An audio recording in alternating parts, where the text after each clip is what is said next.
और ऋण मजूषा को लेकर के अब आगे की यात्रा प्रारंभ होती है।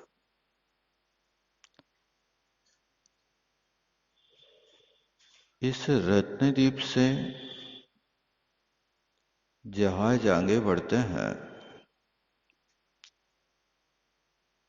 और धवल सेठ की दृष्टि ऋण मजूषा के ऊपर पड़ती है।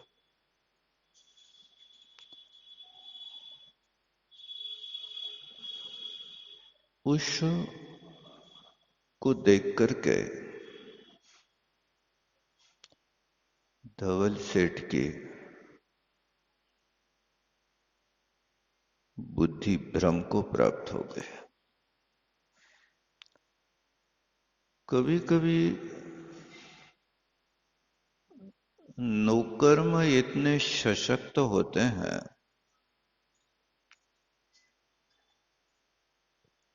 कि वे कर्मों की उदीर्णा में तत्काल निमित्त बनते हैं। ऋण मजूषा को देख करके धवल सेठ का भाव बदल गया। काम से पीड़ित हो गया, और जो काम से पीड़ित होता है व्यक्ति, उसके लिए अपनी धर्म नीति, राजनीति सब कुछ गंवाना होती है। आचार्यों ने लिखा, विषयाशक्त चित्तानां गुणा कोवा न नश्यति, न मानुष्यम न वैदुष्यम न ही जात्म शक्तवा।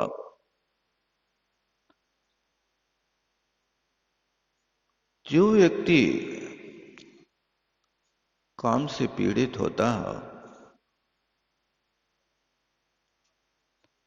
उसके कौन से गुण समाप्त नहीं हो जाते, अर्थात सारे गुण समाप्त हो जाते हैं। उस व्यक्ति के पास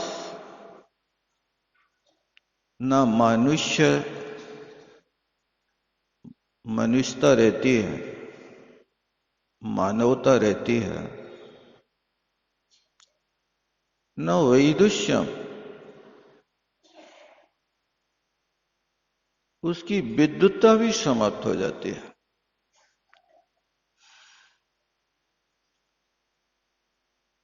ज्ञान के होने पर भी वो ज्ञान का उपयोग नहीं कर पाता।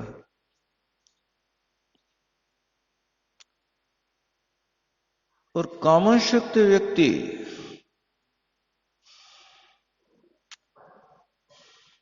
अपने सत्य वचनों का भी त्याग कर देता है। आचार्य बादीप सिंह सूरी ने ये श्लोक छत्र चूड़ामणि में लिखा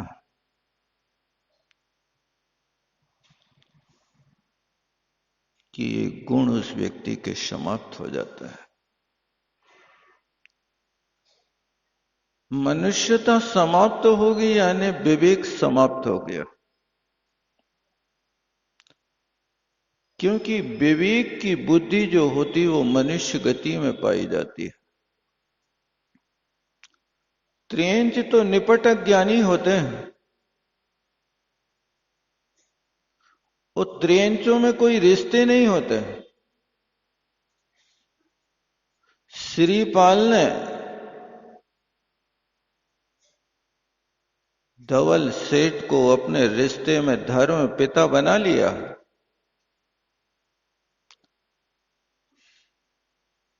और ये वास्तव में धवल सेठ को सच्चे हृदय से पिता तुल्य सम्मान दे रहा है। और पिता ही यदि अपनी संतान पे हावी हो जाए तो पिता अपने फर्ज को भूल रहा है। संतान के प्रति उसका क्या कर्तव्य होता है,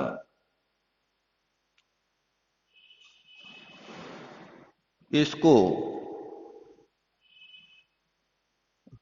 नीति ग्रंथों से सीख लेना चाहिए।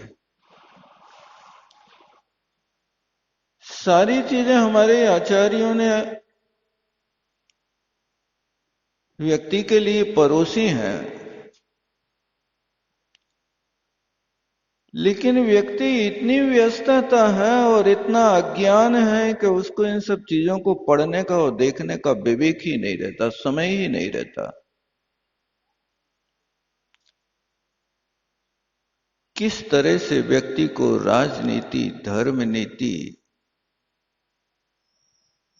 इन दोनों नीतियों का निर्वाह करना है, श्रावक धर्म का निर्वाह कैसे करना है, ऐसे एक आचार्य सोमदेव महाराज ने एक नीति वाक्यामृत नाम का ग्रंथ लिखा। उस ग्रंथ को हर श्रावक को पढ़ना चाहिए। वो नीति के वाक्य अमृत के रूप में है कि तुम्हें किस तरह से अपना जीवन सुखमय बनाना है। आप कांटों के ऊपर भी चलें और कांटे ना लगे, चलने का नाम ही तो राजनीति है कि आप राजपथ पर चल रहे हैं लेकिन कांटे नहीं लग रहे। ये कला सीखना है तो उन ग्रंथों से सीखो। श्रीपाल उनको धर्म पिता कह रहा, लेकिन ये श्रीपाल की पत्नी के प्रति बुरी दृष्टि लगा कर बैठ गया। अब वो उपाय कर रहा है कि जैसे बने तैसे इस वस्तु को तो पाना। ऐसा व्यक्ति अपनी सारी संपत्ति को भी दांव पे लगा देता। संपत्ति तो छोड़ो, लोग अपने प्राणों की भी बाजी लगा देते हैं। और एक काम का भूत व्यक्ति के ऊपर जब चढ़ता है तो इतना भयंकर होता है, इतना भयंकर होता है कि मंत्र तंत्रवादी दूसरे भूतों को तो उतार देते हैं,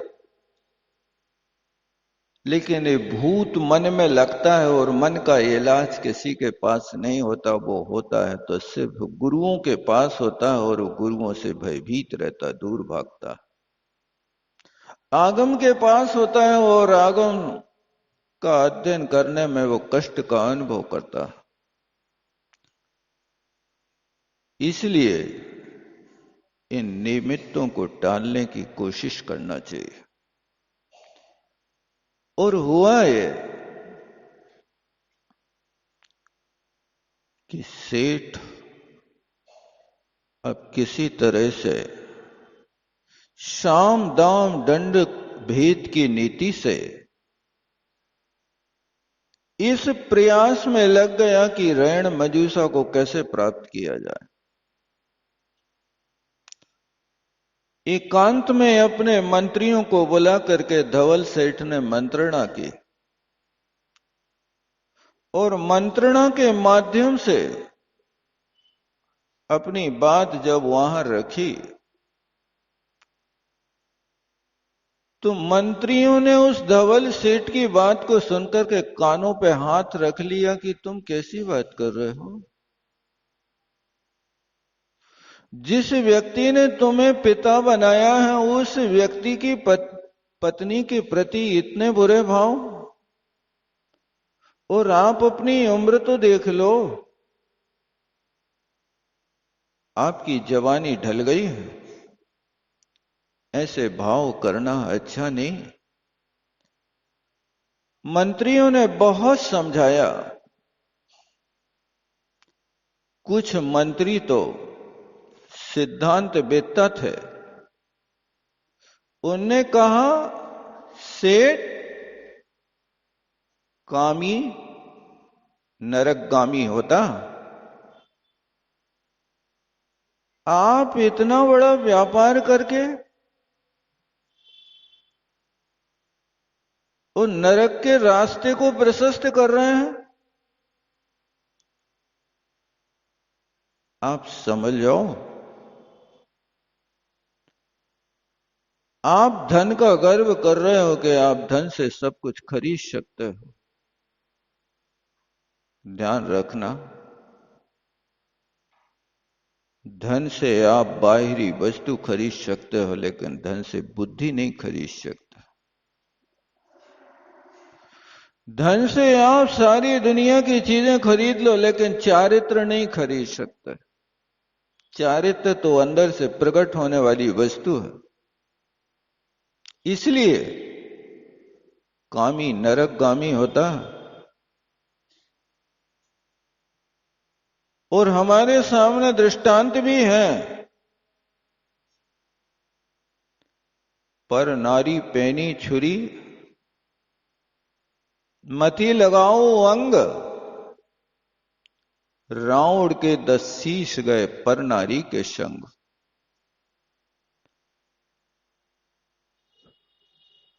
रावण जैसे व्यक्ति को सारी दुनिया जानती है, लेकिन पाणी ग्रहण की हुई 18,000 रानियां नरक नहीं भेज सकते। लेकिन एक परिस्त्री के प्रति बुरी दृष्टि डाली, उससे तुम्हारा नरक का रास्ता साफ हो जाता है। गृहस्थ अवस्था में कोई काम विजेता बन नहीं सकता। जो बने हैं उनके इतिहास सागम में स्वर्ण अक्षरों में लिखे, चाहे सेठ सुदर्शन हो या जम्बू स्वामी हो, अथवा और भी जिनने इस पर विजय पाई है, विजय और विजया सेठानी हो। ये अपवाद है। लेकिन गृहस्थ अवस्था में रहकर के व्यक्ति काम, क्रोध और मद, इनका पूर्ण रूप से त्यागी नहीं हो सकता, लेकिन इन चीजों पर कंट्रोल कर सकता।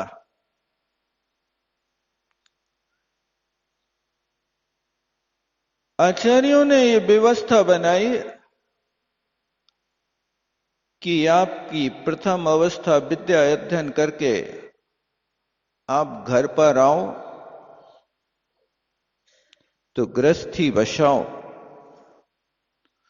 और गृहस्थी बसा करके जो व्यक्ति पाणी ग्रहण करके अपने जीवन को संतोषमय व्यतीत करता है, ऐसे सुदार संतोष व्रत धारण करने वाले व्यक्ति को आचार्यों ने ब्रह्मचारी कहा है।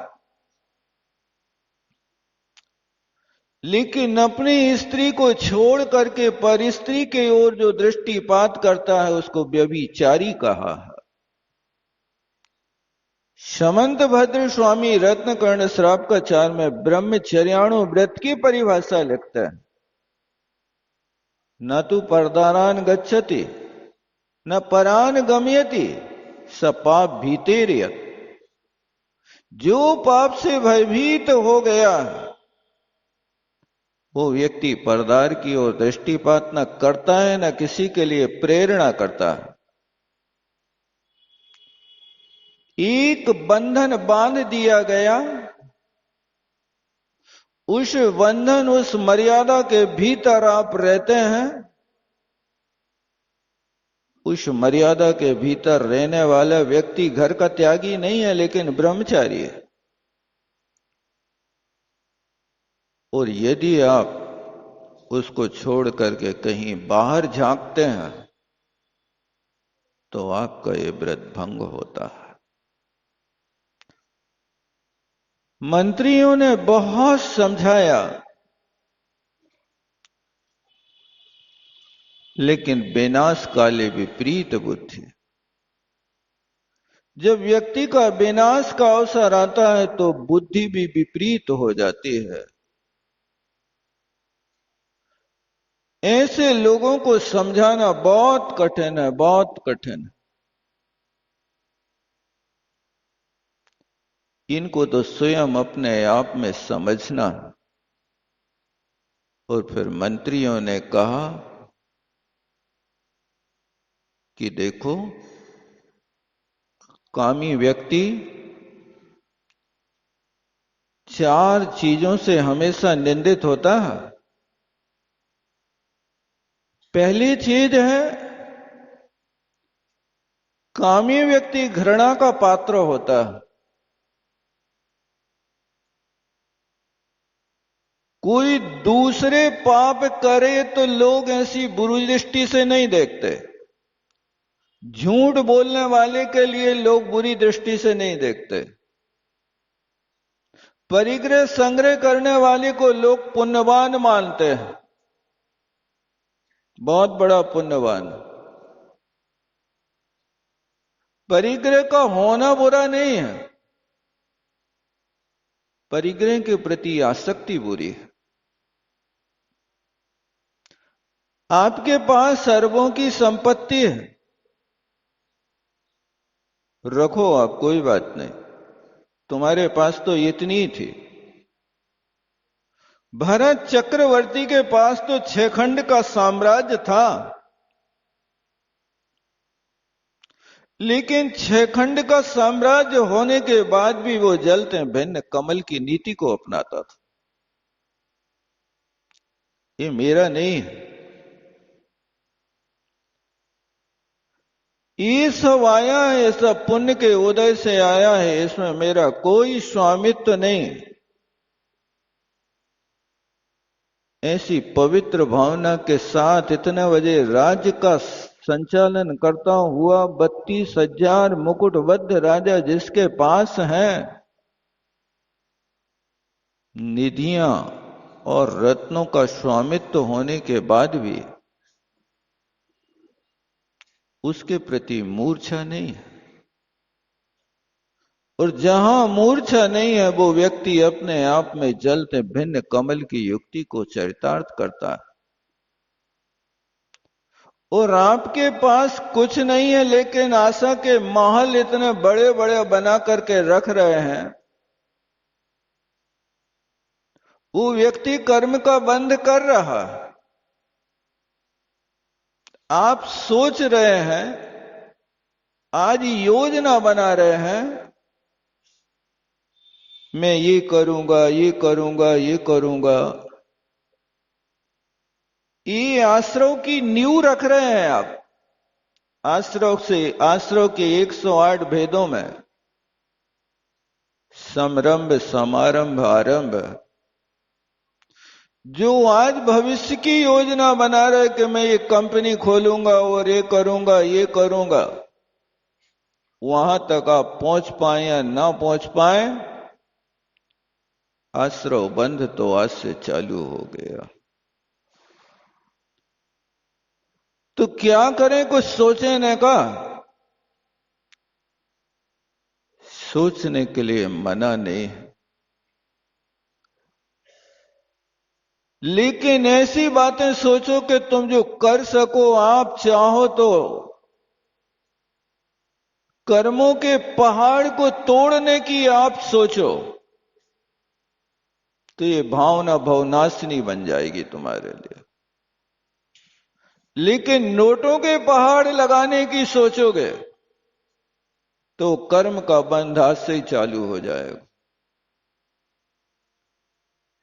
अब वो हो पाए या ना हो पाए, कर्म का बंध तो आपको हो गया प्रारंभ। इसलिए अच्छी बात सोचो, कामनाएं कम करो, काम करो ज्यादा। भावनाएं शुभ करो, दान करो ज्यादा। अपनी इच्छाओं को रोकिए। इच्छाओं का रोकना तप कहा है आचार्यों ने, इच्छा निरोधास तपा। तो यहां पर कामी व्यक्ति घृणा का पात्र होता है, हर किसी व्यक्ति की नजर से गिर जाता है। लोग भजन तो गाते हैं, नजरों से गिराना ना, चाहे कितनी बड़ी सजा देना। नजरों से गिराना नहीं, ये तो आपको विचार करना था कि नजरों से हमें गिराया जा रहा है कि हम नजर बचाने का काम कर रहे हैं। ऐसा कोई काम मत करो कि जिससे नजर बचाना पड़े किसी के। ऐसा कोई काम मत करो कि दरवाजे बंद करके आपको और एकांत में कोई पाप करना पड़े, कोई देख ना ले। मन में ये भाव पैदा होता है कोई देख ना ले, बस यही भाव तुम्हें सूचित कर रहा है कि इसी का नाम पाप है। जो भी काम आप दरवाजे बंद करके करते हो सब मायाचार और पाप की कोटि में आता है। तो क्या चोरों के लिए दरवाजे खुले रहने दें? अरे दरवाजे क्या, चोरों के लिए तो तुम दरवाजे नहीं वज्र के कपाट लगा दोगे तो भी वे चोर ले जाएंगे। तुम्हारा पुण्य का उदय छीन तो होवे। तुम समझ रहे हो कि ताले लगाने से सुरक्षा, ये तुम अपने मन को समझा रहे हो। क्या ताले नहीं टूटते हैं? अरे हमारा जैन सिद्धांत तो ऐसे ताले तोड़ देता है कि बिना चाबी और बिना सावल के एक नहीं 48 ताले टूट के जमीन में गिर गए। उन मानतुंग महाराज ने कौन सी सबलें लगा करके ताले तोड़े थे बताओ? वो चमत्कार होता है भक्ति का। और आप ताले लगाते हो, लगा करके बार बार खींचते हो, लग गया कि नहीं लगा, कहीं खुल तो नहीं जाएगा? नहीं करते हैं ऐसा? तिजोरी में लगा देते ताले, उसके बाद भी हैंडल को घुमा के देखते हो इधर उधर, कहीं से खुल तो नहीं जाएगा। ये सब सोच। आप घृणा के स्थान पर आदर की दृष्टि से देखे जाएं, ऐसे काम करके दिखाओ आप, और वो आदर मिलेगा तो आचरण से मिलेगा। आपके सम्मान चाहिए, अपेक्षा नहीं करो, सम्मानी बनो, सम्मान के योग्य बनो। लोग झुकेंगे अपने आप, झुकाना नहीं पड़ेगा। आचरण करके दिखा दो बस।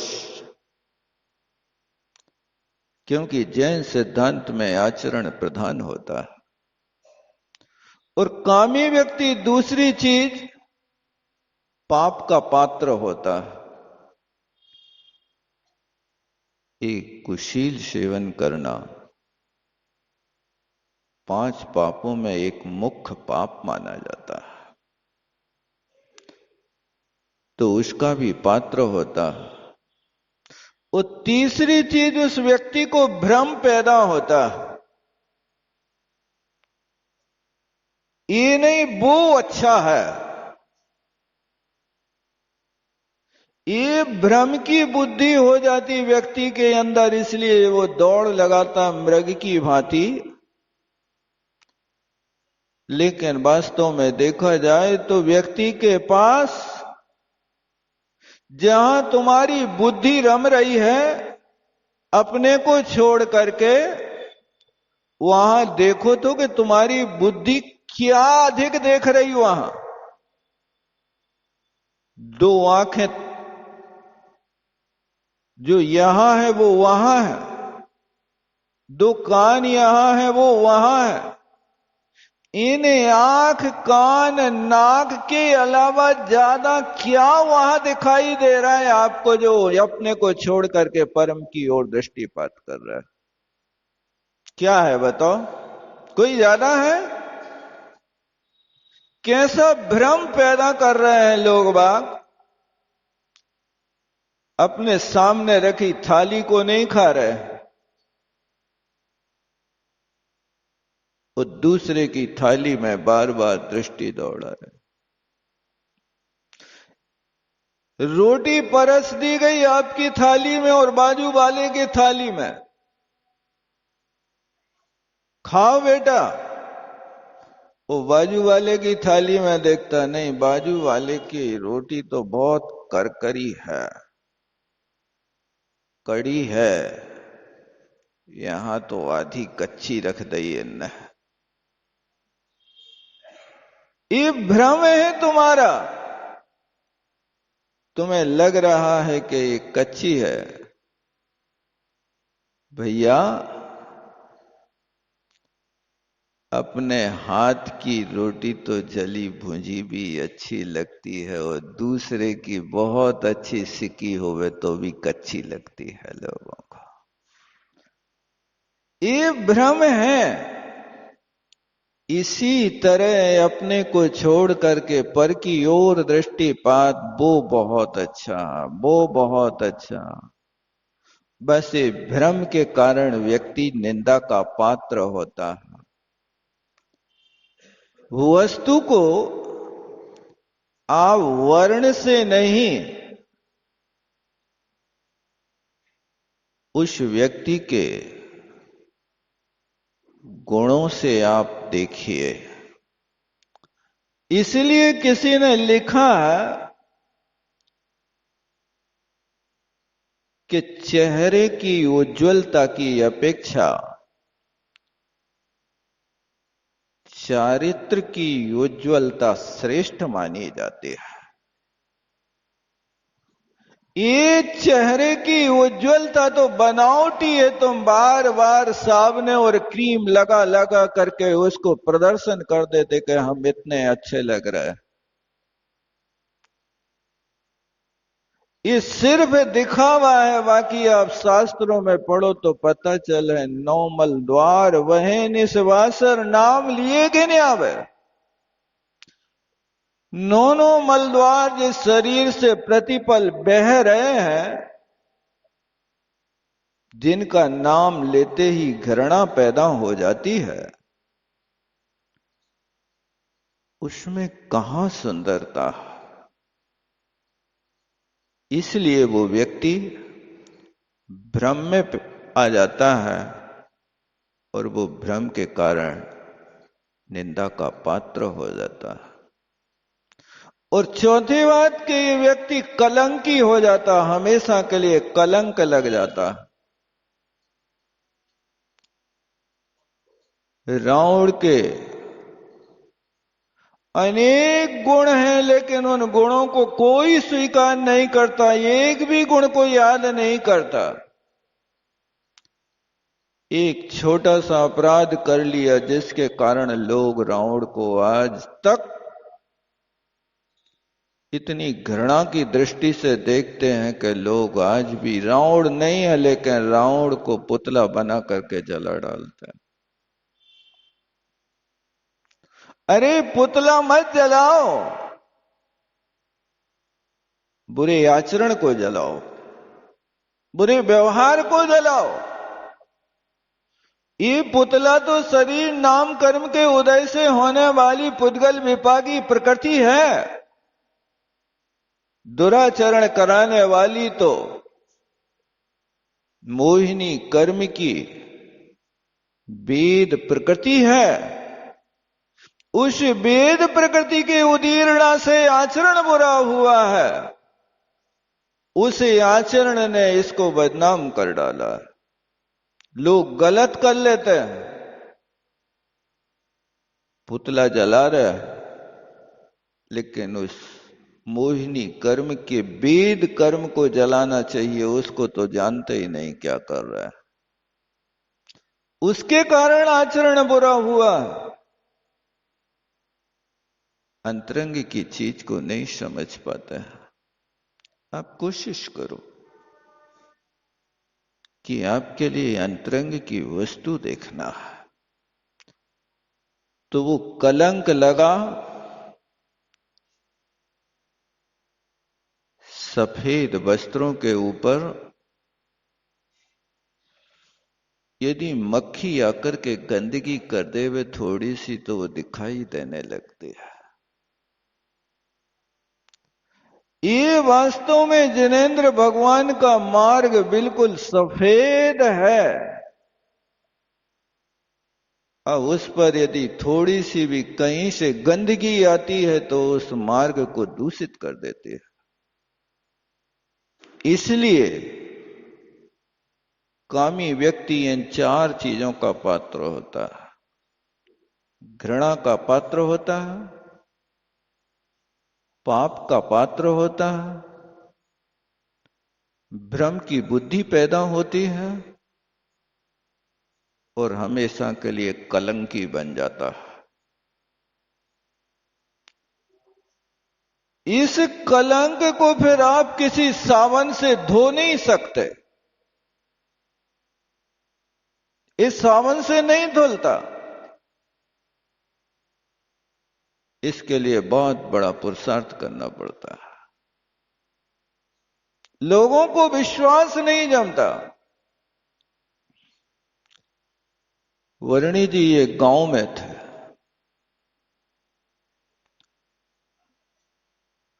उस गांव में वे कई दिन रहे। उनने लिखा कि वहां की एक महिला वेश्यावृत्ति करती थी।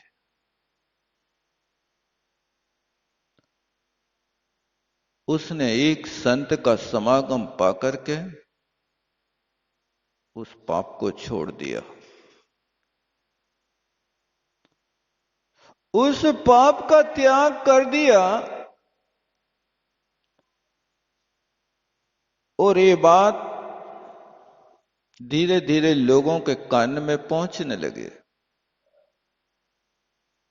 यश और अपयश से व्यक्ति के कान तक पहुंच जाता है। कलंक लगाया है, कोई ने देखा नहीं है, लेकिन फिर भी वो बात कानों कान पहुंचते पहुंचते उसका विज्ञापन अच्छे से हो जाता है। अपयश के लिए कोई टीवी पे चलाना नहीं पड़ता, बिना पैसा के लोग टीवी पे विज्ञापन दे देते हैं कि उस व्यक्ति ने ऐसा कर दिया। नहीं होता ऐसा। यश के लिए पैसा खर्च करना पड़ता है, श्रम करना पड़ता है, कुछ लगाना पड़ता है, दांव पे आचरण करना पड़ता है, तब यश होता है। ऐसे यश नहीं होता। अच्छे काम करो तो अच्छे काम की बातें धीरे धीरे फैलती हैं, और बुरे काम की बातें आग की तरह फैलती हैं, वो सारे देश में फैल जाते हैं। और हुआ है कि उस वेश्या ने त्याग तो कर दिया वेश्यावृत्ति का, लेकिन लोगों को विश्वास नहीं हुआ, क्योंकि कलंकी व्यक्ति का कलंक जल्दी नहीं धुलता। या तो कोई चमत्कार करके दिखा देवे,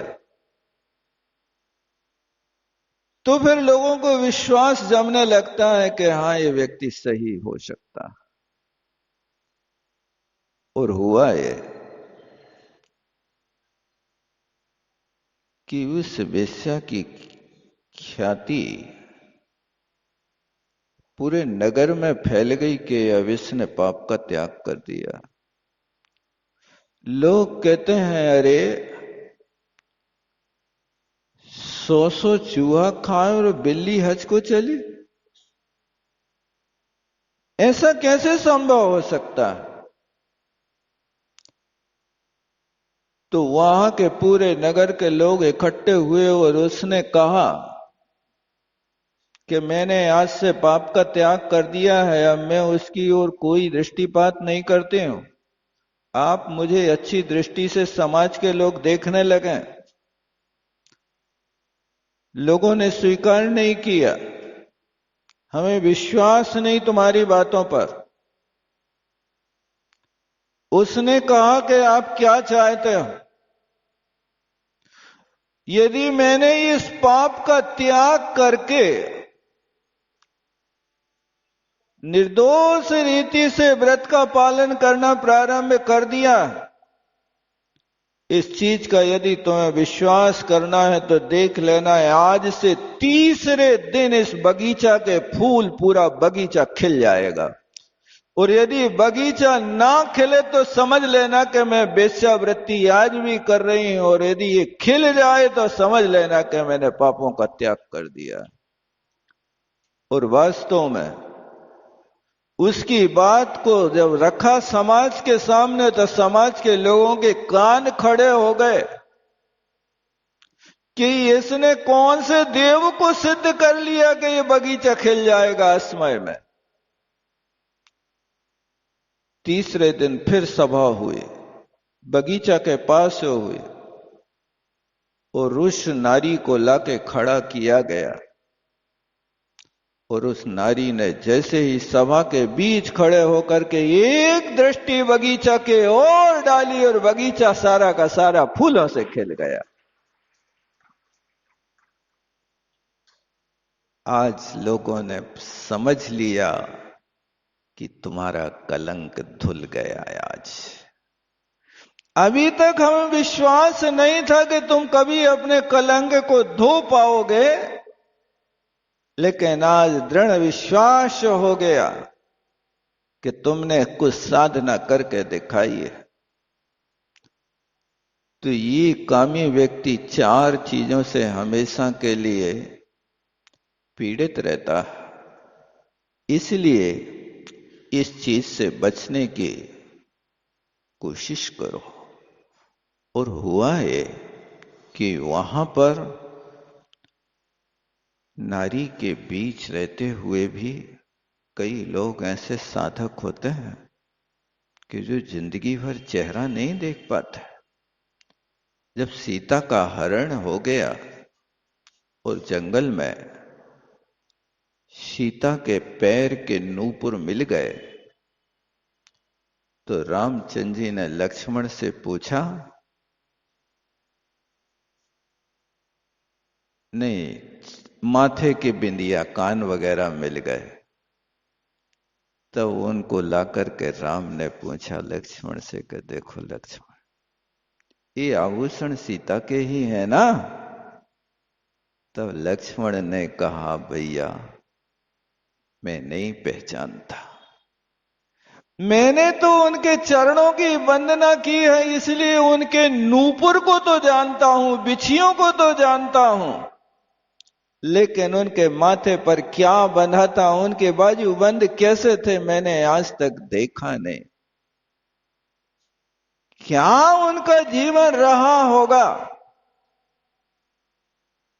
ऐसी साधना होते, ग्रस्त थे वे, कोई त्यागी नहीं थे। नूपुर के अलावा उनने कभी दूसरी चीजें नहीं देखी। रामचंद्र जी हतप्रभ रह गए। इस तरह से सेठ ने मंत्रियों के सामने रखा, लेकिन मंत्रियों ने भरसक प्रयास किया कि तुम अपनी बुद्धि बदल लो, लेकिन मंत्री जब इससे सहमत नहीं हुए तो सेठ ने फिर एक बनिया को पकड़ा। वो जानता है कि काम कहां हो सकता है। बनिया की बुद्धि बड़ी निराली होती है। बानिया से सियानो सो बेहानो। यदि कोई बानिया से ज्यादा चतुर बन जाए तो समझ लो वो पागल हो जाएगा, वो व्यक्ति ठीक नहीं रहता है। बानिया से सियानो सो बेहानो, यानी पागल होगा वो, ये नीति है। धवल सेठ ने देखा कि ये तो अपनी नीति की बात करके इनने अपनी बात टाल दी और एक काम नहीं कर पाएंगे। धवल सेठ ने फिर उस बनिया को पकड़ा और कहा कि तुम्हारे लिए 1 लाख स्वर्ण मुद्राएं देना। तुम जैसे बने तैसे रण मजूसा को हमारे हाथ में सौंप दो। क्या चाहते हो? श्रीपाल को मौत के घाट उतार दो। जे लो 1,00,000 मुद्राएं। लोभी व्यक्ति की बड़ी निराली दशा होती है। वो व्यक्ति लोभ के वशीभूत होकर के अनर्थ करने से कभी चूकता नहीं है। और उस व्यक्ति ने 1,00,000 स्वर्ण मुद्राओं को ले लिया और एक उपाय निकाला। और वो उपाय निकाला कि उसने जहाज के ऊपरी भाग में एक रस्सी बांध के नीचे तक लटका दी और बहाना कर दिया कि यहां जहाज के ऊपर पक्षी बैठा है, इसके कारण जहाज चलना मुश्किल हो रहा है, इसलिए वहां जाकर के उनको ठीक करना है। और दूसरा बहाना बनाया कि समुद्र के आगे का रास्ता हमें ठीक नजर नहीं आ रहा, इसलिए तुम्हें स्तूप पर चढ़ करके देखना है कि यहां ये रास्ता सुरक्षित है या नहीं। श्रीपाल तो सहज थे, सरल थे, प्रकृति से सुंदर थे। उन्हें स्वीकार कर लिया। और जैसे ही वो वहां रस्सी पर चढ़ करके ऊपर जाने लगे, उस स्तूप के ऊपर, जहाज के स्तूप पर, आधे बीच में पहुंचे और इसने लीसो रस्सी काट दी और वो जाकर के धड़ाम से समुद्र में गिर गए। अब श्रीपाल समुद्र में गिरे, लोगों ने हाहाकार मचा दिया, लेकिन कपट की कटारी बहुत पैनी होती है और कपट करने वाला व्यक्ति कितना भी चतुर हो, लेकिन एक ना एक दिन तो पकड़ में आ ही जाता है। कपट छिपाए ना छिपे, छिपे ना मोटो भाग, दाबी दूबी ना रहे रुई लपेटी आग। कपट को तुम कितना भी छिपाओ, लाख कोशिश करो, लेकिन जैसे रुई लपेटी आग को कोई बचा नहीं सकता है, वो अंदर से धधकते धधकते रुई को और क्षेत्र को बर्बाद कर देगा। इसी तरह कपट भी रुई लपेटी आग की तरह व्यक्ति के जीवन को बर्बाद कर देगा। और कपट पटकता नरक, कपट हमेशा नरक की ओर ले जाता है। अब जैसे ही श्रीपाल वहां समुद्र में गिरे, यहां हाहाकार तो मच गया। श्रीपाल पीछे मुड़ करके देखते हैं कि कोई शायद बचाने आ रहा होगा। जहाजें हमारे लिए नीचे उतर रही होंगी, लेकिन उनकी स्पीड और बढ़ गई। अब श्रीपाल अशाय, हे भगवान, कैसे कर्म का उदय आया। अब यहां वीर समुद्र में जाकर के देखा तो कहीं कोई किनारा नहीं। समुद्र क्या होता है वैसा, 2-2 लाख योजन लंबे चौड़े समुद्र, और ऐसे इन बाहुओं से कैसे तैर सकते हैं। एक छोटी सी नदी को तैरने में बहुत बड़ा पुरुषार्थ करना पड़ता है।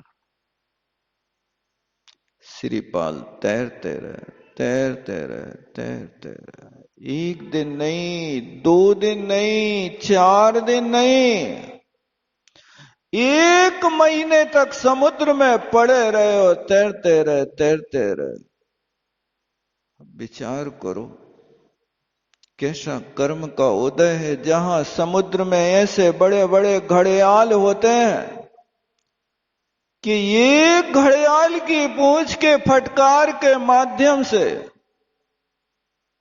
व्यक्ति का जीवन ऐसा हो जाता है जैसे वो वॉशिंग मशीन में कपड़ा डालते ना, और कपड़ा डालते चालू करते हैं तो उसकी घड़ियाल की पूंछ की तरह आकर के लपेट के रख देता है। बस यही दशा हुई। लेकिन पुण्यवान व्यक्ति कष्ट आए हैं तो कष्टों को भी सहन कर लेता है। वह सब एक ही स्मरण है, अर्हन्ते शरणम पव्वजामि, सिद्धे शरणम पव्वजामि, साहु शरणम पव्वजामि। इस मंत्र का उच्चारण करते रहे, 1 महीने तक तैरते रहे। धन्य है उनकी भुजाएं, धन्य है उनका साहस। 1 महीने तक बिना भोजन के कैसे जीवन चला होगा उनका। और 1 महीने के बाद जाकर के दल बर्तन द्वीप के किनारे पर जाकर ठिकाना मिल गया। अब इस दल बर्तन द्वीप के किनारे पर आकर के रुके, और जब समुद्र से बाहर निकल करके आए तो ऐसे फस्त पड़ गए।